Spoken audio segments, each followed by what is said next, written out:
Madame, Monsieur, bonsoir. Bienvenue dans cette nouvelle édition de Metro News pour la semaine. À la une de l'actualité, les autorités américaines ont sanctionné l'ancien président Michel Martelly pour trafic de drogue. L'ancien chef de l'État est également accusé d'avoir financé des gangs. Installation ce mardi de Derby Guerrier comme nouveau commandant en chef des forces armées d'Haïti.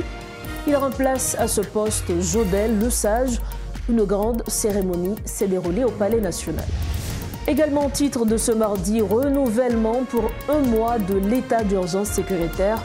Parallèlement, les gangs multiplient les exactions contre la population civile.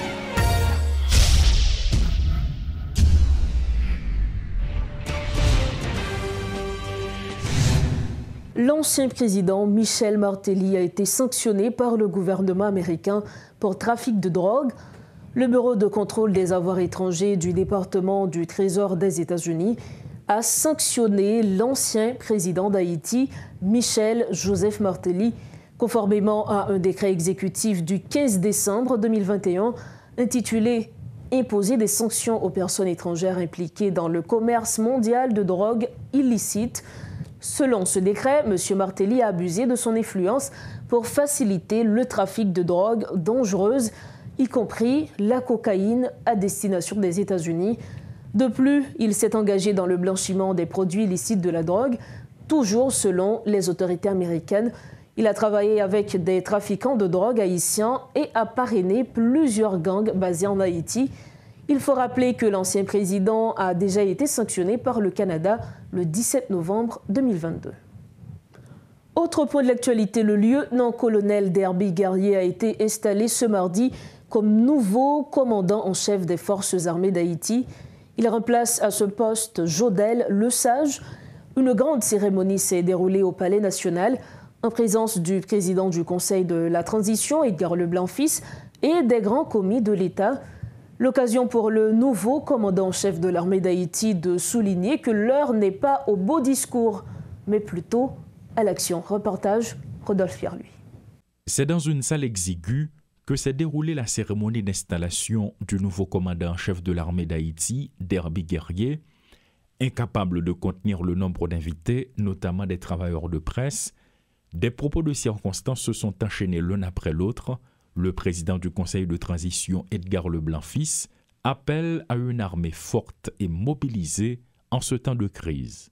Les problèmes du moment seront surmontés et les forces armées d'Haïti joueront pleinement le rôle qui est le sien dans la construction de ce pays nouveau dont nous rêvons tous. Je voudrais vous inviter à tirer les leçons de la démobilisation et faire en sorte que les forces armées d'Haïti soit une armée de métier, disciplinée, respectant scrupuleusement la suprématie du pouvoir civil sur l'institution militaire. De son côté, fraîchement installé, le nouveau commandant en chef de l'armée d'Haïti, Derby Guerrier, affirme qu'il est temps de passer à l'action. Face à cette situation de grande crise qui ébranle notre pays aujourd'hui, l'heure n'est pas au long discours, mais de préférence aux grandes actions et à la sobriété.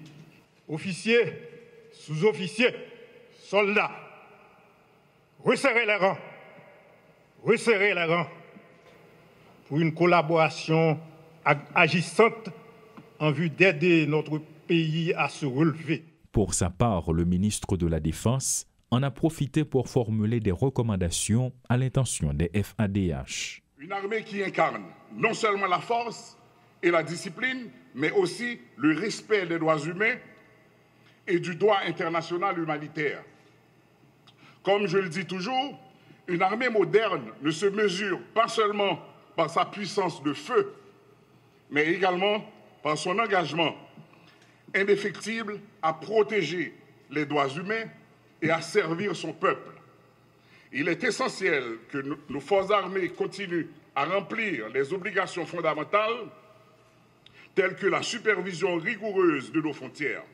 Au début et à la fin de la cérémonie, des fanfares du Palais national ont donné au chant au nouveau commandant et aussi aux membres du CPT, l'armée d'Haïti, des agents de la PNH, tous ont été déployés en vue de permettre le bon déroulement des activités. C'est dans cette salle exiguë que s'est tenue la cérémonie d'installation du nouveau commandant en chef de l'armée d'Haïti, le lieutenant général Derby Guerrier. Il faut souligner que cet espace qui ne peut même pas contenir au moins une centaine de personnes a été pour de nombreux travailleurs de presse qui ont fait le déplacement afin de prendre part à cette activité un choc parce que quand on est arrivé ce matin, de nombreux médias n'ont pas pu assister au déroulement de la cérémonie. Pourquoi? Selon les personnes qui sont chargées d'assurer le protocole, c'est parce que la salle est trop petite. Donc là maintenant, certains ont même pu remarquer qu'il y a un manque de préparation de la part de certains responsables. Notamment quand on est arrivé ce matin, il y a eu des gens qui ont procédé aux travaux de nettoyage. Il y a des gens qui ont peinturé, il y a des gens qui viennent avec ciment. Ce matin, il y a bouché une série de trous qui étaient remarqués dans la cour. Donc en pile monde mettait dans tête qu'il y a eu un manque de préparation de la part des responsables du Palais national en vue d'accueillir, en vue d'assurer le bon déroulement de cette cérémonie d'installation du nouveau commandant en chef de l'armée d'Haïti, Derby Guerrier, comme je l'ai dit précédemment. Notons que au moment où se déroule cette cérémonie d'installation, quelques tirs ont été entendus dans les parages, mais rien qui n'empêche, rien qui nuit vraiment au déroulement de la cérémonie. Toutefois, il y a certains participants qui se sont sentis frustrés par rapport à ces tirs qui ont été entendus dans les parages du Palais national. Claude Désir et Rodolphe Pierre-Louis pour Télémétropole. Toujours dans ce dossier, l'augmentation des fonds alloués au FADH, la création d'un fonds pour permettre au FADH et à la PNH de ne pas dépendre totalement de la communauté internationale, entre autres, sont les grands points du discours prononcé par le Premier ministre Gary Conille lors de la cérémonie d'installation du nouveau commandant en chef de l'armée d'Haïti. Une synergie entre l'armée d'Haïti, la police nationale et la population sera un moyen efficace pour combattre l'insécurité, notamment les groupes armés, souligne le chef du gouvernement. Rodolphe Pierre-Louis y a pris part. Suivez son reportage. Les propos du Premier ministre Gary Conille se modifient de temps en temps ou probablement se varient suivant les circonstances.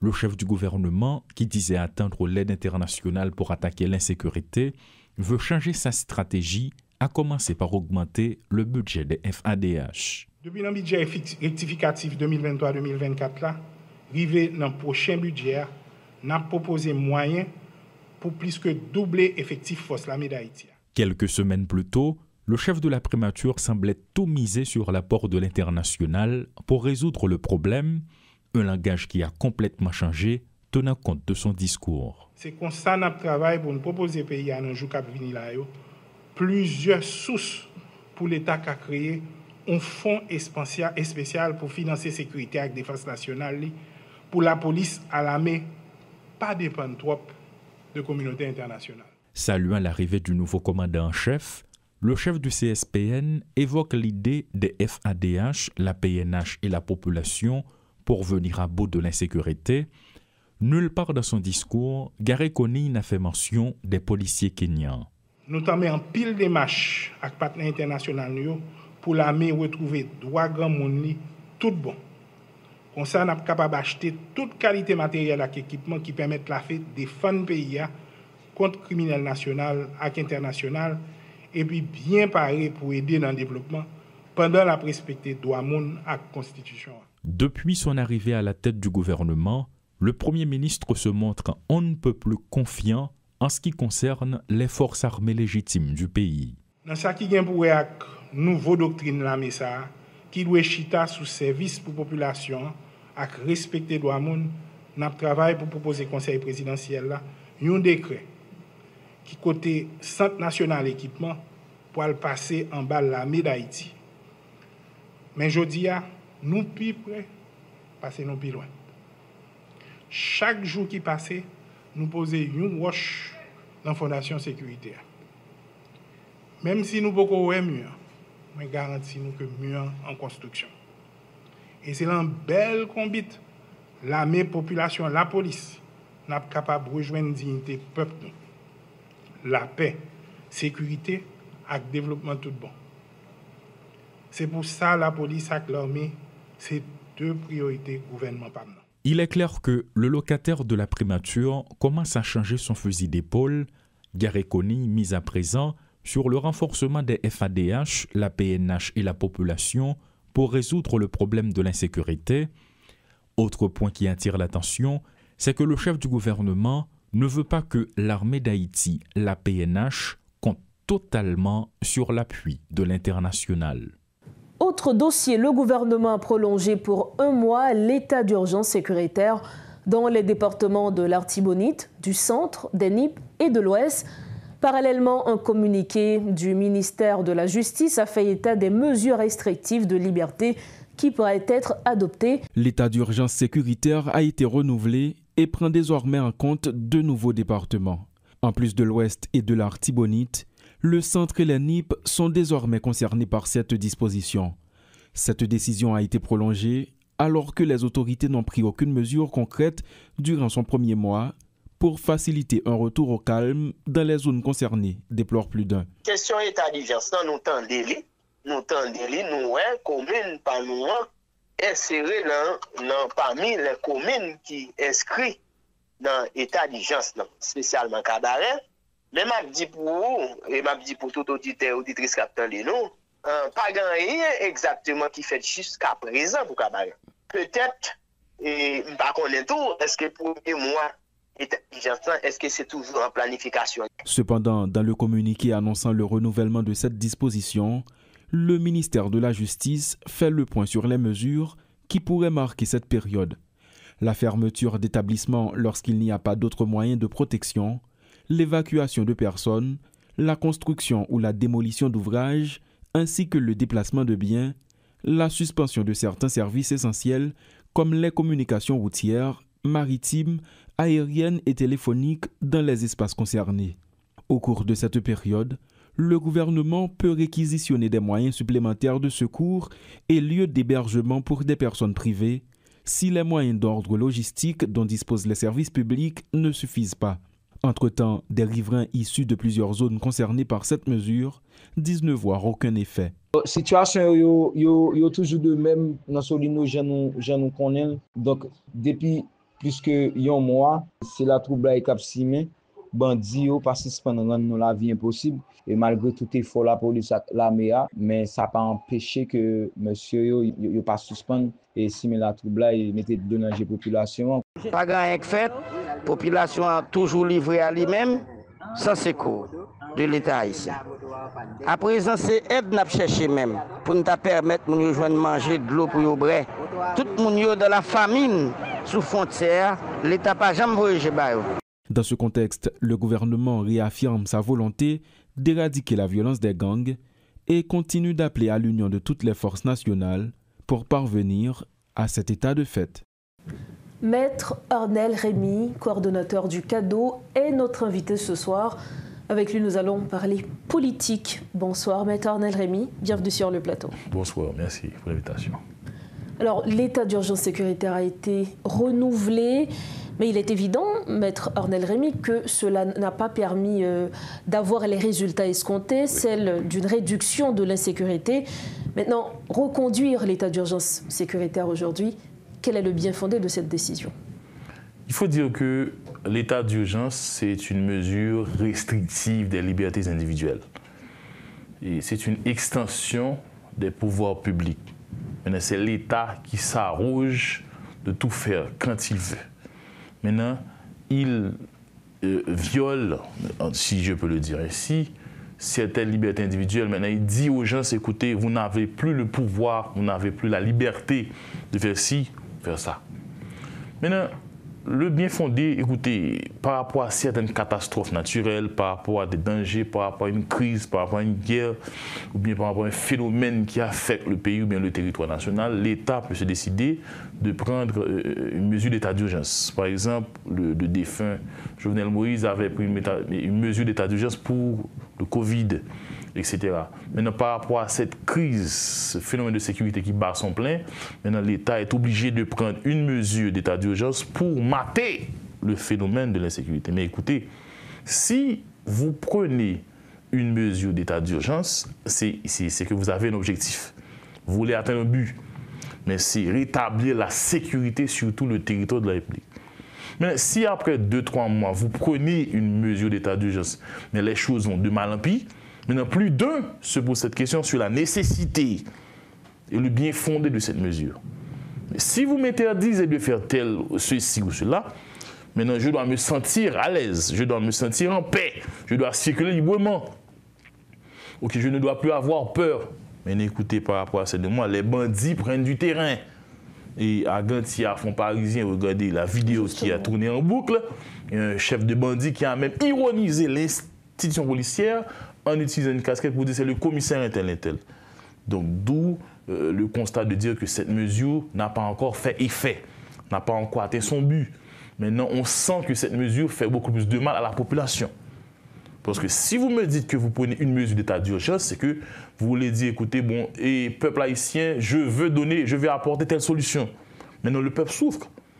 Et je dénonce avec la plus grande véhémence et cette dispersion brutale d'une manifestation qui se faisait sur la route de l'aéroport parce que les gens de Solino en ont ras-le-bol. Maître Rémy, vous l'aviez dit, l'état d'urgence sécuritaire, c'est une restriction des droits. Maintenant, quelles libertés peuvent être restreintes au cours de cette période et quelles libertés également n'ont pas le droit d'être restreintes au cours de cette période d'état d'urgence? La liberté de circuler. L'État peut dire, écoutez, à partir de 8 heures, vous n'avez plus le droit de circuler, même ce sont les forces policières, les forces de l'armée qui ont le droit d'occuper le territoire. Maintenant, la liberté de manifester. On peut décider de ne pas vous octroyer cette possibilité de manifester. Et la liberté, qu'on pourrait dire, de porter une arme à feu, parce que c'est un droit fondamental. Écoutez, la Constitution consacre ce droit. Mais dans cette mesure d'état d'urgence, l'État dit, écoutez, maintenant à partir, tous les permis de port d'armes sont suspendus pour la période d'état d'urgence. Maintenant, la question qu'on doit se poser, c'est, écoutez, c'est une mesure exceptionnelle, certes, c'est une mesure restrictive des libertés individuelles, certes, mais c'est pour quel résultat? C'est là le problème. C'est là où le bas blesse. Maintenant, par rapport aux souffrances du peuple haïtien, par rapport aux actes de banditisme, par rapport aux bandits qui prennent du terrain et par rapport à ce qui se passe, on sent qu'il n'y avait pas nécessité à prendre cette mesure d'état d'urgence. Donc, pour vous, il n'y a pas nécessité de renouveler cet état d'urgence sécuritaire aujourd'hui? Il n'y avait pas nécessité puisque la situation reste la même. Est-ce que vous êtes en mesure de vous rendre à Fond Parisien maintenant? Est-ce que vous êtes en mesure de rendre à Delma 6, Delma 2? Non. Vous prenez une mesure d'état d'urgence parce que vous dites que je vais apporter un résultat. Maintenant, les Kenyans sont là, les forces policières sont là. OK, c'est un calcul qui a été... Parce qu'on le dit, gouverner, c'est prévoir. Maintenant, s'être mis ensemble, se réunir en CSPN pour dire nous allons prendre telle décision, c'est parce que c'est une décision réfléchie. Il y a des experts qui sont là pour dire ah, monsieur le Premier ministre, prenez une mesure d'état d'urgence sur une base légale. Maintenant, voyons ce que ça va donner. Donc, on vise aussi des résultats en fonction de cette décision qui a été prise. Justement. La grande question, est-ce qu'il y a des mécanismes à présent pour protéger le droit des citoyens face à des potentiels abus des autorités étatiques? Mais écoutez, c'est là la fragilité de cette situation, de cette mesure. Maintenant, durant cette période, on dirait que le citoyen n'a plus de droits. Durant cette période, parce que l'État a le monopole de la violence légitime, mais c'est l'État qui contrôle tout. C'est un moment où l'on prive les citoyens de tous ces droits. Maintenant, attention, la loi prévoit cette possibilité, certes. Maintenant, les législateurs, les constitutionnalistes, maintenant, en prévoient une telle mesure, c'est-à-dire, voilà comment peut-on pallier à une situation catastrophique, à un phénomène quelconque. Maintenant, s'il n'y a pas vraiment de résultats escomptés, s'il n'y a pas une solution à apporter à la population, écoutez, les défenseurs des droits humains vont créer au scandale pour dire, écoutez, pourquoi proroger une mesure d'état d'urgence si les citoyens continuent à perpétrer, à patauger dans la souffrance? Justement, parlant de mettre fin à l'état d'urgence sécuritaire, est-ce qu'il y a des critères légaux pour mettre fin à ça? Ou du moins, est-ce que les autorités peuvent décider de proroger comme bon leur semble l'état d'urgence sécuritaire? Non, mais écoutez, c'est une base légale parce que la Constitution le dit. Maintenant, la Constitution donne le délai qui leur est imparti pour proroger ou annuler, je ne sais pas, pour surseoir sur la mesure. Et quel délai? Je ne me rappelle pas, je crois que ça va au-delà d'un mois et je m'abuse. Je ne me rappelle pas, je ne vais pas être trop direct, mais je crois que c'est au niveau de la Constitution, ça va au-delà d'un mois. À chaque période, la loi vous dit qu'il faut renouveler pour essayer de garder cette mesure d'état d'urgence sur tout le territoire de la République. Est-ce qu'on peut partir, par exemple, pour un cycle de 6 mois continu d'état d'urgence sécuritaire? Ah bon, non, là, ça allait donner des frissons, des craintes, parce qu'on ne peut pas, dans une société où l'on promeut l'état de droit, le respect des libertés individuelles, perpétuer une mesure d'état d'urgence sans résultat. Parce que c'est une mesure, c'est là toute la question. justement, sans résultat. C'est une mesure exceptionnelle. Maintenant, où l'État se sent incapable de contrôler la situation, maintenant, pour essayer d'avoir le contrôle du territoire, c'est comme si on vous dit, restez chez vous. Maintenant, ce sont les forces policières et les forces des armées d'Haïti qui contrôlent le territoire. Mais si les autorités veulent faire une opération quelconque, maintenant, ils vont dire, à partir de 8 heures, si vous circulez, on peut vous considérer comme un potentiel ennemi. Mais c'est parce qu'ils veulent avoir tout le contrôle de ce qui va se passer. Maintenant, si prendre cette mesure et on ne fait que constater il n'y a pas de solution, maintenant, on ne peut pas accepter que cette mesure perpétue en violant les droits des citoyens. Parce que c'est comme légitimer la violation des droits des citoyens dans cette mesure. Ouais, je suis défenseur des droits humains. Maintenant, si on viole le droit de circuler et de revendiquer, je vais créer un scandale pour dire, écoutez, au regard des conventions internationales, on ne peut pas violer le droit des citoyens. Mais pour cette mesure exceptionnelle, je veux dire que c'est la seule possibilité offerte à l'État pour légitimer sa violation des droits humains. Alors, comme dernière question, puisque nous parlons d'insécurité, parler sécurité, c'est parler directement de l'appareil judiciaire également. Et nous savons que malheureusement, depuis quelque temps, l'appareil judiciaire haïtien est inefficace et plus d'un se demande qu'est-ce qui se passe justement. Mais comme dernière avancée, il y a le tribunal de paix qui a été relocalisé à Delma 33. Est-ce une nouvelle qui vous réjouit, on va dire? Oui, c'est une nouvelle qui me réjouit. Pourquoi? Parce que le collectif des avocats avait mené une rude bataille pour solliciter la relocalisation du tribunal de paix de Delma. Pourquoi? Parce que la justice doit fonctionner en permanence. Maintenant, solliciter, demander la relocalisation du tribunal de paix de Delma, c'est nous battre pour le respect du droit d'accès à la justice des Delmasiens, des citoyens et des citoyennes. On ne peut vivre dans une société où l'impunité bat son plein. La population carcérale augmente. Maintenant, avec cette difficulté, parce que les bandits de vivre ensemble avaient incendié le tribunal, ce qui avait contraint les juges de vider les lieux illicaux. Maintenant, avec cette mesure temporaire de relocalisation du tribunal, maintenant, on va obtenir la possibilité pour les juges de siéger. On va obtenir la possibilité pour les citoyens de Delma ou bien les autres citoyens d'accéder et de faire respecter leurs droits par rapport à titre d'exemple si quelqu'un veut rester en justice pour solliciter des guerres, etc. Maintenant, les personnes qui coupent au niveau du commissariat de Delma sont en mesure d'être entendues. Donc, c'est une décision qui favorise l'évacuation des dossiers pour éviter que d'autres personnes ou bien de milliers de personnes coupissent dans la détention préventive prolongée. Donc, nous saluons l'élégance du Maïska Wilson Jeudi qui a su offrir l'espace aux juges. Et nous saluons tous les juges de paix et toutes les personnes qui ont contribué, qui ont cru en la bataille de cadeaux pour obtenir la relocalisation du tribunal de paix de Delma. Voilà. Merci. Merci infiniment à vous, Maître Arnel Rémy, d'avoir répondu à nos questions. Merci. Voilà, c'était avec nos Maître Arnel Rémy, coordonnateur du cadeau. Il était l'invité de Métro News ce soir. Parlons à présent migration. Les autorités des îles Turques et Caïcos annoncent l'arrestation de 217 migrants illégaux haïtiens à leur arrivée dans ce territoire britannique d'outre-mer qui se trouve à environ 800 km des États-Unis. Les forces de l'ordre ont également saisi une quantité de marijuana valant près de 3 millions de dollars américains, selon ce que rapporte le quotidien américain Miami Herald. Pour clore cette page, plus de 2 millions de bovins de la péninsule sud sont menacés par la maladie du charbon. Le ministère de l'Agriculture, des Ressources naturelles et du Développement rural tire la sonnette d'alarme et exhorte les éleveurs à la vigilance.